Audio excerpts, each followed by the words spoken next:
Hello everyone, I'm Charlotte. And I'm Dina. Welcome to the Grim Curriculum. Well, we're coming to the end of it, so we're not gonna bother with the banter, or at least not too much. We're just gonna jump right into it, because I'm sure you guys want to know the ins and outs of this whole Hinterkaifeck situation. We are women on a mission today, and that is to bring you boatloads and boatloads of information and German names and confusion, and Yeah, so we're going in. Yeah. In a lot of ways, I'm kind of sad that it's over, but at the same time, I'm really, really eager to stop thinking about tapping in the walls and missing heads. Me too. Today we are going into the details regarding who could have been causing that tapping in the walls. We're going to be looking at various theories about who could have killed the Grubers and Maria Baumgartner, as well as exploring some of the more recent theories and claims that have come up regarding this still unsolved case. We're also going to talk about how the Second World War affected the investigation, as well as hindered it. Today is very much about the rabbit hole that is the Hinterkaifeck Murders. This is definitely one of those episodes that is going to lead you down a ton of twists and turns. That's the really fascinating thing about exploring these unsolved mysteries. But before we do that, let's do a quick little recap of the first two parts of the series. And if you haven't listened to the first two parts, stop listening now, go on back, and come back and meet us here. Alright, so we aren't going to spend a ton of time recapping the first two episodes. But we wanted to make sure we reminded you of a few things. So let's start with that. So we got the Gruber family. Andreas, Cecilia, Victoria, Cecilia Jr., and little Joseph, along with their maid, Maria Baumgartner, were all murdered by an unknown assailant. Or assailants. The absolutely shocking thing is that it is very likely that whoever killed them was living on the farm, unseen for a period of time beforehand, and it's been confirmed that whoever it was stayed on the farm for days after their deaths, maintaining the property and taking care of their animals. We also talked about how 6 months before the murders, the longtime maid of the family left after being tortured with sounds in the walls, disembodied voices, and other strange occurrences. At first, Andreas didn't believe her. However, it would seem that he would investigate the barn and other areas whenever she would mention it. But despite all that, he never heard anything while she was there. We're going to be talking about her a little more with her story today. Once she left, the adults in the family were now under a much larger level of stress with having to maintain the farm, the house, and look after the kids. It didn't take long until they began experiencing strange and unexplainable things too. They began to hear the same strange noises, the tapping in the walls, the voices they couldn't quite make out, and then one day their keys went missing. At this point, the family was overworked and very stressed out. They were paranoid and they began arguing with each other over whether or not it was a family member doing these things. Despite what was actually happening on the farm, there is no doubt that its inhabitants were absolutely terrified. Not to mention the fact that the random newspaper just showed up in their kitchen. Here's the big thing with that. You may remember us mentioning that shortly before the newspaper showed up, little Cecilia went missing. The entire family flew into a panic and began to look for her. They eventually found her, and she was fine, but she was very confused about how she got out of the house and into the forest. And here's some speculation from us, because we both were wondering about this while researching for the series, but we were surprised that not a lot of people really talked about this incident. Okay, so Cecilia was only 7 years old, right? But she lived on the farm for her whole life. The farm was surrounded by dense forests, which had its own dangers, animals, the potential of getting lost, etc. So she was most likely raised not to go into the woods alone, or if she did, she knew how far she could go in, etc., etc. There isn't really anything that indicates she was a rebellious child or anything like that, so we both kind of find it hard to believe that she just went out one day and got lost. It's not impossible, but it just isn't likely. And remember that this was in the evening, too. Either way, we want to point out that basically the entire family went out looking for her. They called out for her and searched for a little while until they found her. Which means that the house was left completely unattended. So we have a few possibilities. Either she went out at night and got lost. Not impossible, but how likely is it? Or maybe she sleepwalked. It's not impossible that she could have walked out into the forest while she was still asleep and gotten lost. She could have woken up in the middle of the forest, which would explain her confused state of mind. And honestly, you guys, I barely know where I am when I wake up, so that kind of checks out for me. Okay, so let's just visit another option real quick. Again, this which is just a guess coming from us. This isn't proven, but it isn't impossible, and it's something we don't see talked about enough. And it honestly makes this entire thing so much more horrifying. We can agree at this point that someone was most likely on the property, right? Yes, I think so. Either that or it was ghosts. So what if Cecilia was taken out of the house or possibly lured out while in a sleepy daze so that the entire family would have to leave and go looking for her, giving the unwanted guests on the farm an opportunity to get into the house? And chances are they had the missing keys. And then they would have waited until the family was far enough away, snuck into the house to place a newspaper on the table. At the end of the day, they either saw that the family had momentarily left the house to look for her and they took advantage of the situation, or they created a scenario where the family would leave the house so they had to place something there that could scare them. This just confirms to me that someone there was just screwing with them. That's honestly horrifying. That level of, I mean, let's call it what it is. It's psychological torture. Yep. So the level of psychological torture to an entire family over the course of months is absolutely evil.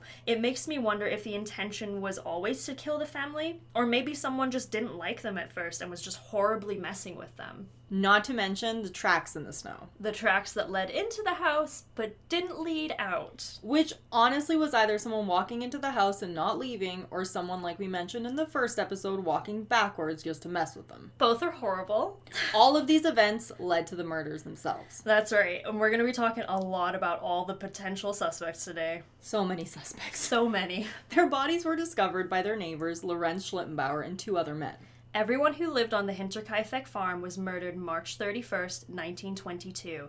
It's likely that the majority of the victims, with the exception of the maid Maria and 2-year-old Joseph, were lured to the barn where they were killed. It would take 4 days for the bodies to be discovered for the terrifying reason that the neighbors thought the Grubers were still alive and well despite not seeing them. While the neighbors hadn't seen the Gruber family themselves, numerous people reported seeing that the animals had been looked after. They also saw smoke coming from the chimney numerous times. Not to mention the 2 strange reports of unknown people being seen on the farm. Needless to say, the police had one hell of an investigation on their hands. George Gruber was tasked with leading it. There are many things that made it incredibly difficult to investigate the murders. The contaminated crime scene really did not help things. No, it didn't. And with random people just walking around the house trying to get a look at things, as well as people literally just chilling out and cooking in their kitchen, not to mention everything else people were doing around there. I really can't get over the fact that people were just cooking in the kitchen. I know. Right after the family that owned the house had been slaughtered. The audacity.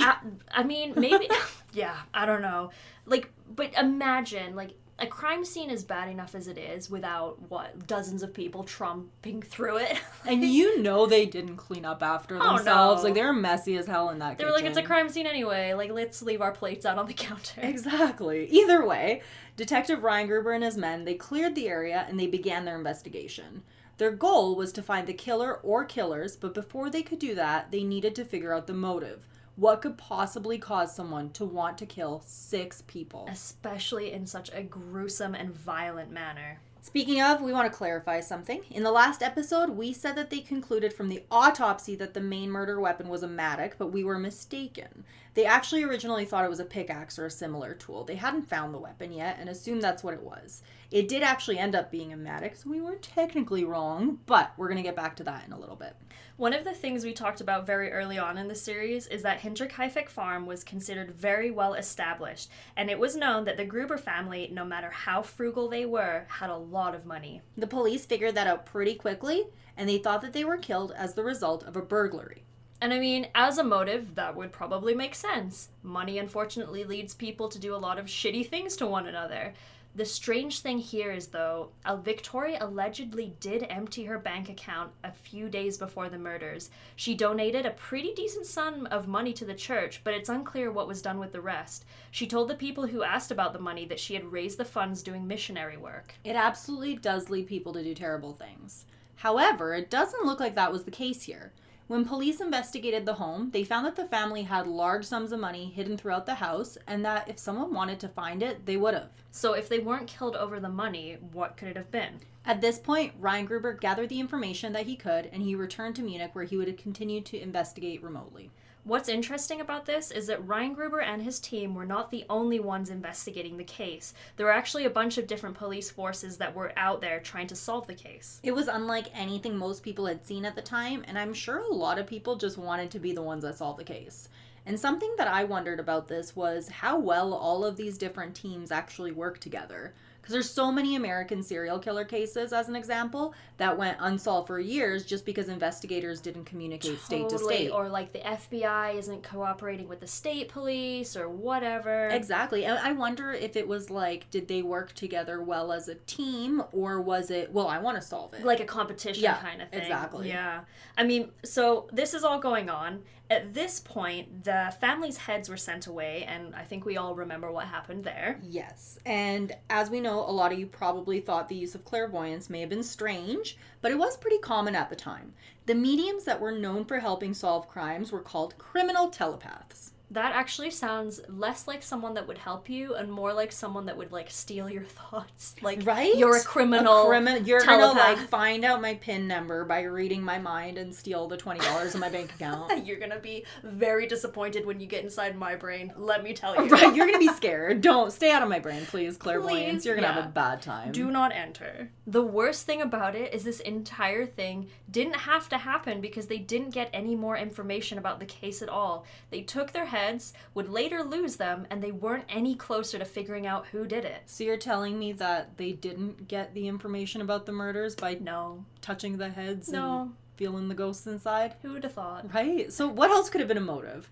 As we mentioned before, the Gruber family was the subject of a lot of town gossip. Could that have been what got the family killed? At this point, they still didn't really have a clear motive, and they were no closer to a suspect than they had been before. However, the team still questioned over 100 people in regards to the murders. 100 people, and they still had no clue who could have done it. A fascinating tidbit about this is that they interviewed a lot of locals, as well as folks that were just traveling through the area. But do you know who they didn't interview right away? The mechanic, the one that was on the farm shortly after the murders who fixed the feed machine. I thought that was really interesting. Mm-hmm. And it would take until 1933 until he was actually questioned.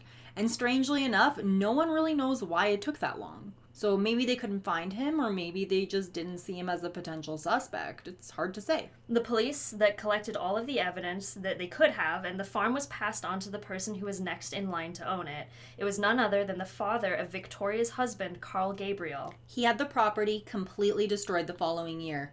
During this process, the mattock was discovered hidden in the attic along with a pocket knife that had been lost in the hay. So with that, the police would continue the investigations until... Are you ready for this? This is mind-blowing to me. The interrogations of potential suspect were officially finished in 1986. 1986. The murders happened in 1922. Ridiculous. Like, that's a long period of time. That's a really long time. But you know what that means. It's time to get into our list of suspects. This is a long list for a few number of reasons.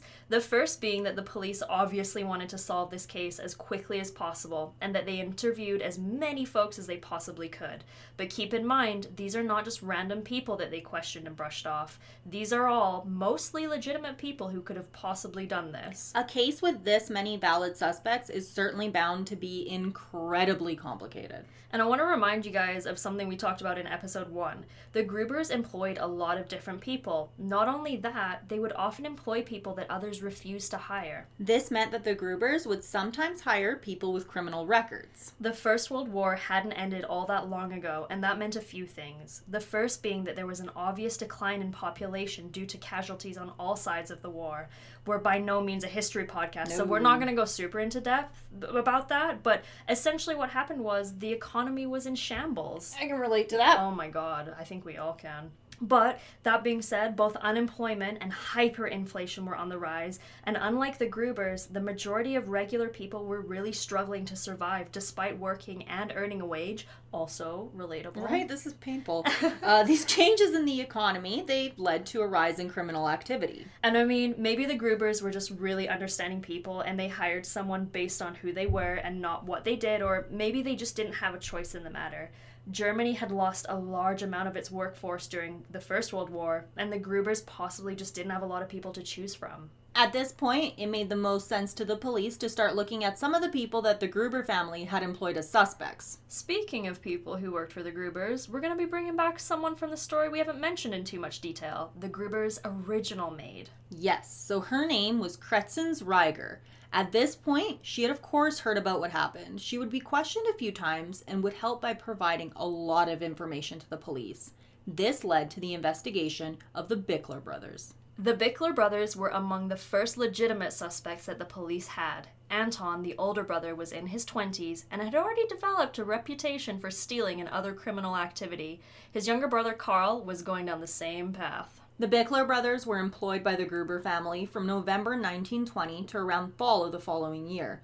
Kretzens Reiger said that the brothers were hired to help with the potato harvest and that they knew their way around the property. She also said that shortly after his arrival, she caught the eye of Anton and he would beg her to run away with him so that they could be together. She would deny his advances. However, she claimed that Andreas got wind of this and stood in the way of them being together, which Anton did not take too kindly to. It's kind of a recurring theme with Andreas, isn't it? It seems to come back that he is very possessive of his ladies, and I don't like it. It's toxic. Right, and he's just this, old farmer man with all these young ladies around him that he's just, possessive over. It's creepy. I don't dig it. Mm-mm. Anton would talk to Reiger about his dislike of Andreas and even allegedly suggested on numerous occasions that the whole family was better off dead. Yikes.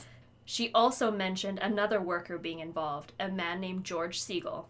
She believed that George Siegel helped them commit the murders. He had worked on the farm at some point, and he had also attempted to rob the Gruber family in the past. Yikes. Reiger fully believed that they were responsible for the murders. George completely denied this, but did admit to carving his name into the handle of the weapon that would ultimately be used to kill them. And he knew where it was kept. That is super sketchy. That's really bizarre. Somehow, okay, he wasn't explored much further. He had an alibi, so they let him go. Lucky guy. As for the Bickler brothers, Reiger also told the police that Anton knew their dog really well and knew how to calm him down, which is why the family dog was never heard alerting anyone of the dangers of the farm. Carl was just as shady as his big brother. Apparently someone had seen Carl eating in a nearby town and he was spending a lot of money on food and drink.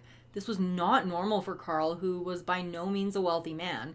They cracked a joke to him about the money and asked him how he came up with it all when he never worked, to which he allegedly replied, "I'd be stupid to get my hands dirty when I could get them bloody." What a one-liner. Yeah. Carl was also working out of town during this time, and it would have been difficult for him to make the trips into town on a regular basis to harass the family. He had an alibi, and the police weren't really able to proceed further with him. A waitress also confirmed that the brothers were seen drinking at a bar the night of the murders and couldn't have actually been on the farm. And with that, the Bickler brothers were no longer considered suspects in the Hinterkaifeck murders. I don't know about you, but I honestly thought it was them until I continued looking into this further. It's pretty clear that they weren't exactly good people, but I don't know if they were capable of murder. Kretzens Reiger certainly thought so, and here's the weird thing. The Bickler brothers weren't the only ones coming to her window at night. This brings us to our next possible suspects, the Toller brothers. Alright, these guys. If you thought Anton and Carl were bad, let us introduce you to... Well, if you thought those other names were going to confuse you, please don't feel bad. We're confused too, because you're going to see a lot of repeating names. Joseph! Another Joseph. Another one. And another Anton. Another one. Yep, Joseph and Anton Toller. Two young men who grew up close to the farm. They were both around their mid-20s and were never actually employed by the family. However, they were familiar with them because they'd actually tried to rob them a few months prior. How many people tried to rob these guys? It seems like everyone was trying to rob them. Anyways, a witness claimed that they saw Andreas chasing the brothers off the property with a rifle during that time and that he even fired shots at them. So here's where it gets pretty creepy. The brothers also shared an interest in Kretzens Reiger, and she claimed that Joseph would stand under her window at night and try to get her attention. Strangely enough, this is also around the same time that Anton Bickler was standing outside her window, but the two somehow never crossed paths. Popular lady. I guess so. She said she ignored him whenever he did this, but one night she didn't. She said that on this particular evening, he showed up at the window and he started asking her really weird questions about the family. He wanted to know things like where each family member slept in the house, as well as how much money they had on the property and whereabouts they hid it. Kretzens at this point was terrified. She didn't answer him, but she didn't have to. He already knew all the answers, and he told her himself where they slept and that he knew exactly where the money was hidden. Horrifying. She looked a bit off to the side where she saw someone else standing. She couldn't make who it was, but assumed it was the other brother. She said she saw Anton shift his eyes up to the attic, almost as if to signal something. At this point, she was already hearing the noises coming from the attic. She already knew something weird was happening on the property. She thought it was possibly haunted. Strangely enough, around midnight, she reported that she saw her bedroom door open and close on its own numerous times. She didn't see anything or anyone when she went to investigate. This poor woman. Like, seriously. Yeah. It's just like, oh, it's terrible. I'm genuinely not surprised that she'd had enough. Because if I'd have been putting up with that crap for 6 months, I would have been like, you know what?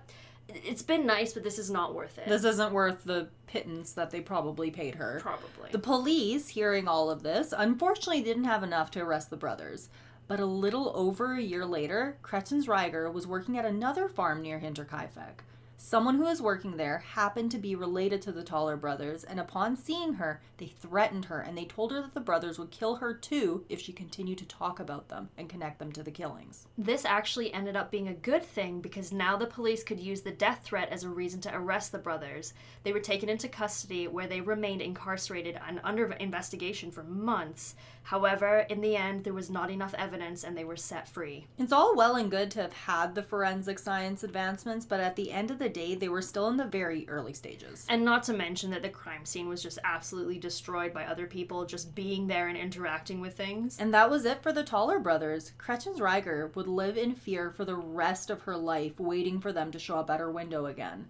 But they never did, and as far as we can tell, no further records of the brothers exist. This next suspect is a really interesting one, and again, another thing just straight out of a horror movie. In 1921, a man named Joseph Bartle escaped from an asylum in Gunsberg, which was 60 miles away from Hinterkaifeck Farm. So who was this man? Joseph Bartle was known in his town as the friendly and very likable baker. Aww. Overall, he seems to have had a really good reputation, and the people in town really, really liked him. And I have to say, he is the only suspect that I kind of feel bad for. Aww. Well, in 1916, Bartle was sent to fight in World War I, where he fought in France, and where he would eventually be wounded in the trenches. When he returned, he was not the same man that his friends and family knew. And for good reason. Back then, they didn't fully understand it, but he returned with what we would now classify as severe PTSD. His family actually sent him to an asylum because of this, where he would stay until 1921. We're going to talk about some of the other crimes that happened in the area that really blew our minds in a little bit, but he was linked to one of those crimes while he was here. With hard evidence and a legitimate reason, right? You'd think, but not at all. He was linked to a crime scene because a clairvoyant had placed him at the scene during a spiritual investigation. This damn clairvoyant. I know, right?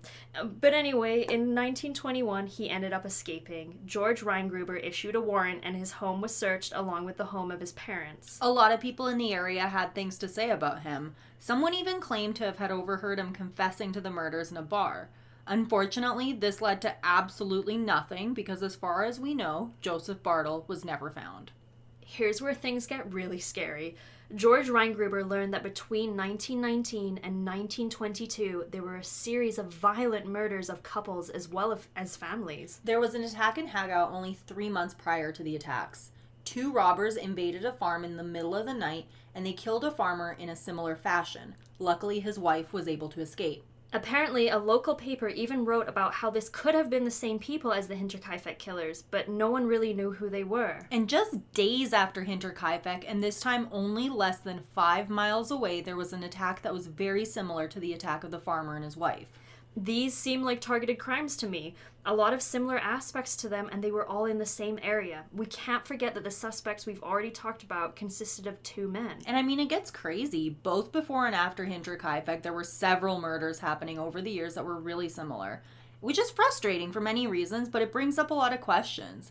Mostly the obvious. Could it have been the same person? But also, why were these not as heavily investigated? Well, I don't think any of these were ever solved either. There was one that was very similar to Hinterkaifeck, but it happened in 1935. A man was convicted, but he would have only been 13 years old at the time of the Gruber family killings, and because of that, he was never investigated as a suspect. Now, I thought the Black Dahlia murders had a lot of different suspects, but this case is wild. I'm gonna have to just quickly plug our Black Dahlia episode. If you haven't listened to it, please go check it out. It is always a good time for a plug. But anyway, these suspects are really interesting because they were actually considered suspects as little as 4 days after the investigation started. Another set of brothers, Anton and Adolf Gump. The two had no criminal history and really no reputation for violence. They also fought in World War I and they returned. Anton moved to a town about 20 miles away from Hinterkaifeck and he settled down. He got married and he worked as a farmer. Overall, he seemed to have a very happy and peaceful life. But his brother Adolf was not as lucky. Adolf, like many men at the time, was angry because of the result of the First World War and quickly became angry and radicalized. He joined a number of nationalist groups and eventually became involved in the Freikorps. They had a reputation for violence. He was eventually linked to the deaths of 9 farmers along with a few other men. They didn't face the charges due to the fact that during this time, a large amount of the police force, as well as politicians, were supportive of their national ways, and they would often look the other way, either by choice or by order. George Gruber listed him as a suspect. They attempted to search for him, but he was never found. Gruber even wrote him a letter asking him to turn himself in, but he never heard back from Adolf. This was never followed up. Fast forward to almost 30 years after the murders. A woman who was on her deathbed told her priest and her 2 brothers that had been involved in a terrible crime and that they were responsible for the Hinterkaifeck murders. But by this point, Adolf had passed away. A man named Andreas Popp was determined to solve the murders, and he began to investigate the other Gump brother. I mean, they were, I guess, kind of grumpy. Pretty grumpy sounding guys.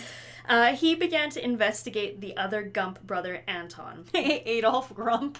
Adolf Crump. Oh, see, to me, I don't know if anybody out there is like me and they watch really old movies because that's what I grew up on, but that to me sounds like a Marx Brothers, like, villain. I could see him. Yeah. Adolf very, like, Grump. Black and white. Has, yes. like, the mustache is painted on. It's not even real. It's, like, barely pencil thin.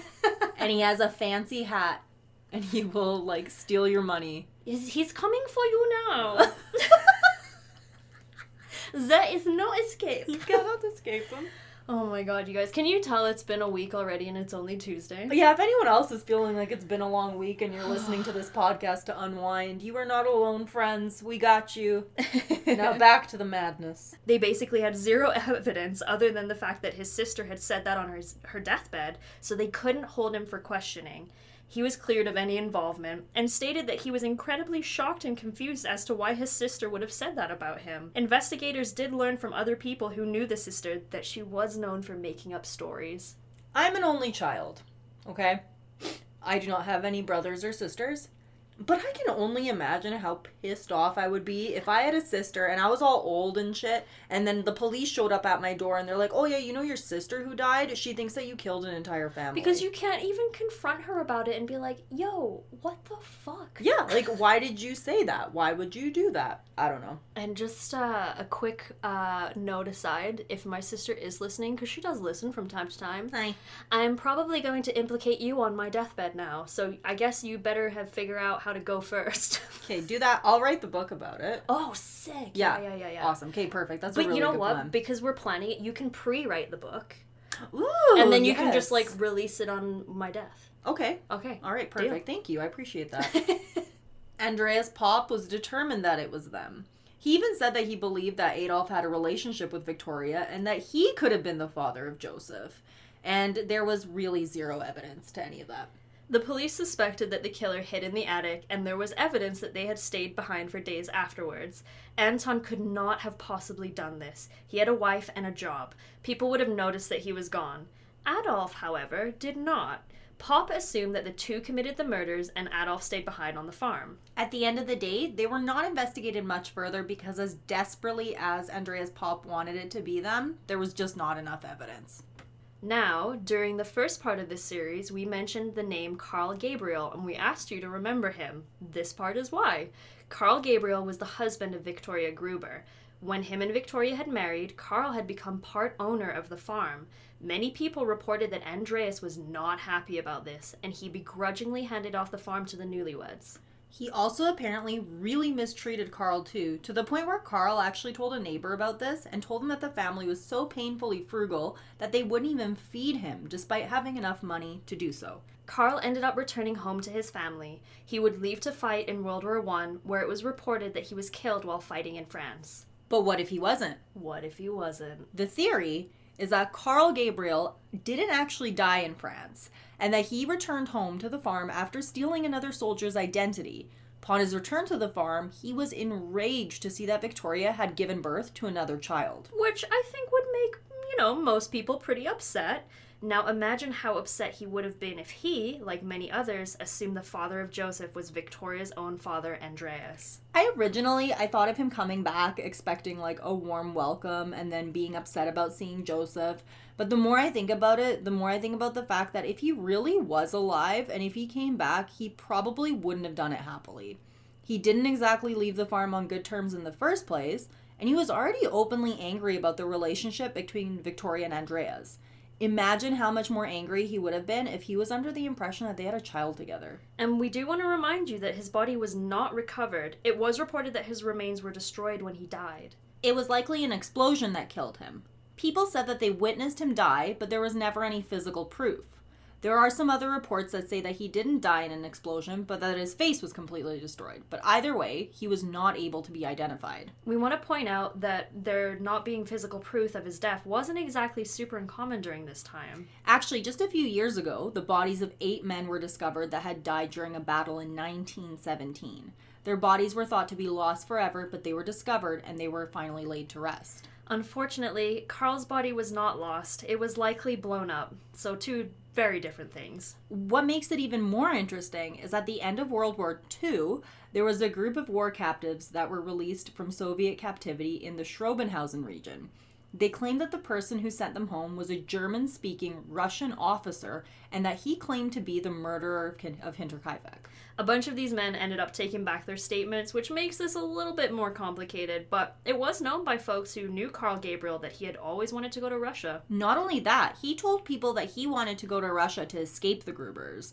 I mean, at this point, the people in the area all kind of just assumed that the relationship between Carl and Victoria had ended because of the relationship she had with Andreas. I mean, it checks out, so could it have been Carl? He was considered a suspect for a little bit, but like the rest of them, there was just no hard evidence. They didn't even know if he was dead or alive at this point. The thing that is incredibly frustrating about this case and about the suspects is that so many of them seem legitimate. There were so many shady characters running around at this time, and it's really one of those things where you're almost convinced every time you read about a new suspect, but then there's never any evidence or someone else comes up with something else that's more likely. And speaking of people who are more likely, let's go back to someone who we haven't mentioned for a little bit. Lorenz Schlittenbauer. Ah, yes, Lorenz. So we mentioned before that he had wanted to marry Victoria, but Andreas did not allow it, and he was one of the men people thought could have fathered Joseph. Let's also not forget that he was one of the men who discovered the bodies. The other men that were with him noted at the time that his overall attitude was incredibly calm and collected. And we maintain that during a time of deep trauma and stress, you never really know how you're going to react. Shock can be a pretty wild thing. So was he shocked or was he calm because he already knew what to expect? When Jacob Siegel, who was there when the bodies were discovered, was questioned, he said that he had no clue who could have done it. However, many people reported him later saying that Lorenz was acting incredibly strange when the bodies were found. He also mentioned that Lorenz knew his way around a little too well, and that when he originally approached him to investigate the farm with him, he said, "We should see if the family was killed." Jacob Siegel would even call him the Hinterkaifeck killer behind his back. The relationship between Lorenz and Victoria was messy. In regards to motive, Lorenz had a ton of it. Lorenz originally helped out a fair bit with things and answered questions happily. He even took care of the livestock during the investigation, and when things were done, he was able to keep all of the livestock for himself. We also want to point out that at this point, Lorenz had married someone else and even had a child with her. And that's a big get. That was probably a lot of money worth of livestock.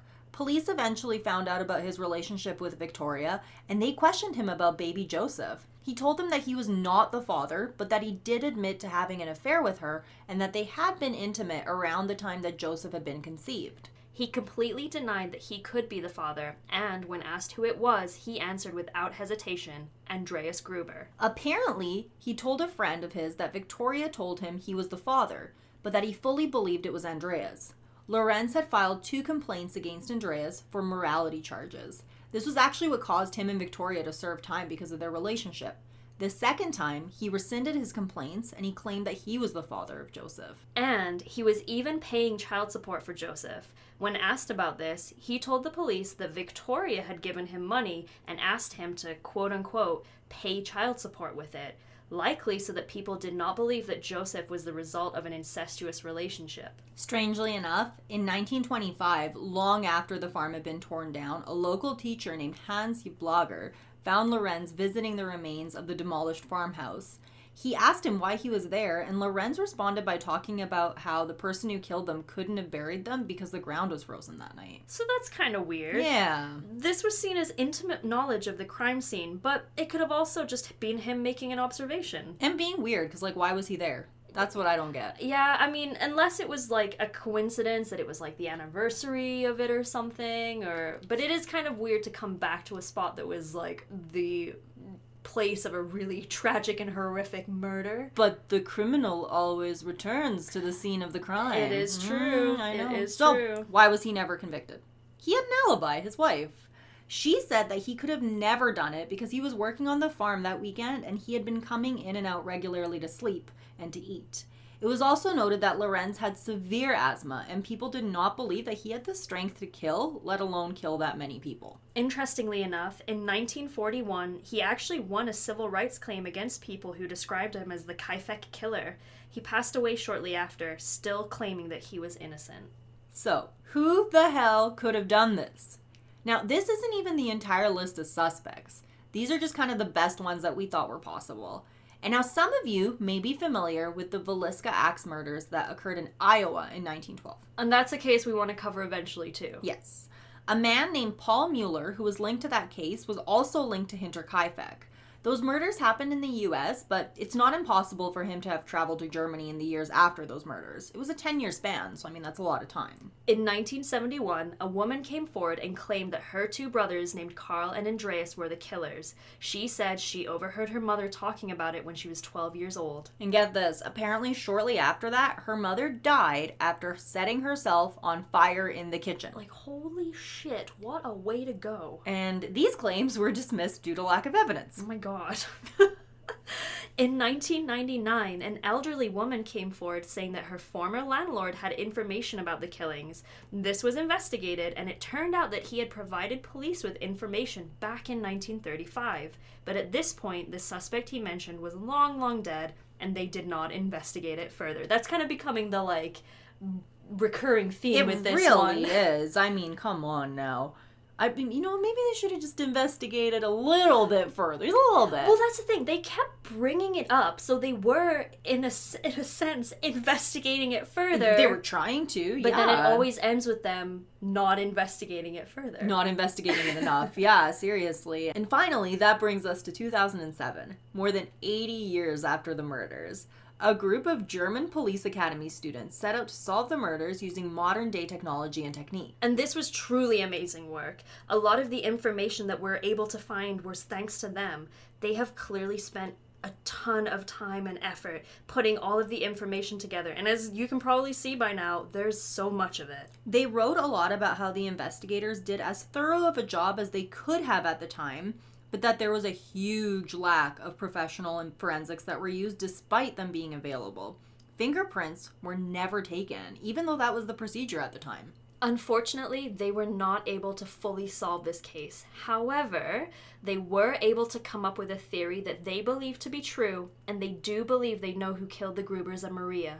Every single author of that report agrees that they have identified who it was. But that is not information that we will likely ever get to know. Nope. It was decided that this information would be kept from the public out of respect for the killer's descendants. But what if I want to know? I want to know, damn it. I feel like after all of this work and after all of the effort that we have put into this and that you guys have put into hearing about it, we all just want to know. I wonder if it's going to be one of those things kind of like, you know, the information around like the JFK assassination where they've locked it away for 50, 75, 100 years, but that it will become available at some point when they kind of figure that, like, most of the descendants have kind of, like, moved on from it. I mean, I hope so. I think that we should know at some point. I think so, too. And we're now sitting at 100 years after the murders. There is a monument where the farm once stood, and as far as we know, the killer or killers have long since died, along with everyone else who was hiding information that could have helped solve the case. At this point, it really isn't possible for anyone to be brought to justice by any means. But I do wish we could at least know who it was. Dina, you got any guesses? I have absolutely no friggin' clue. Honestly, every time I thought I knew who it was, I found more evidence that made me look elsewhere. It looks to me like there was a lot happening at the time, especially to the Grubers. Everyone was trying to rob them and stuff, seriously. Like, it was an incredibly tumultuous time in Europe, and at the rate of crime that we saw, it was really, really high. Bad things were happening everywhere, and it's hard to say if this was even random or if it was targeted. I personally believe that whoever did this, that they knew the family, and that I do believe it had something to do with Victoria and Andreas' relationship. But it's hard to say. I do know that this is a huge rabbit hole that I have fallen in, and at this point, I could believe it to be almost any of the men that we mentioned, with the exception of probably Carl Gabriel. I have a hard time believing it was him. What about you? I really like Lorenz for this one. Old Lorenz Schlittenbauer. I know there's definitely some compelling arguments for the other suspects. Like you say, every time you come across them, you're like, oh, it's these guys. But then there's no evidence. But with Lorenz, I think he would have known the land well. I think after years of mistreatment by the Grubers, I think he had had enough, and he probably thought he kind of had some kind of like misguided sense of judgment and probably thought everyone would be happy that he had killed them all. He definitely had motive, for sure. For sure. And what about you, dear listener? Are you just as confused as we are, or does someone stand out to you more than the others? We would honestly love to know your thoughts. Let us know in the comments or on Twitter. And speaking of Twitter, make sure you don't miss out on the Grim Curriculum news by following us on Instagram at The Grim Curriculum and Grim Curriculum on Twitter. You can also find us on social media. I'm Dina V on Twitch, Dina V IG on Instagram, and Dina V Tweets on Twitter. And I'm ominous_walrus on Twitter and ominous walrus on Instagram. Join us every Saturday for a new episode, and we also do a live premiere on YouTube at 12 p.m. MST, so come hang out with us and discuss the case in real time. We love to know your thoughts, and we would especially like to know what you thought of this series. Next week, we're going to be doing our first ever cryptid, and they're a particular favorite of mine. I'm so excited for you. too. I can't wait to talk about him. Thanks for listening, everyone. This has been The Grim Curriculum.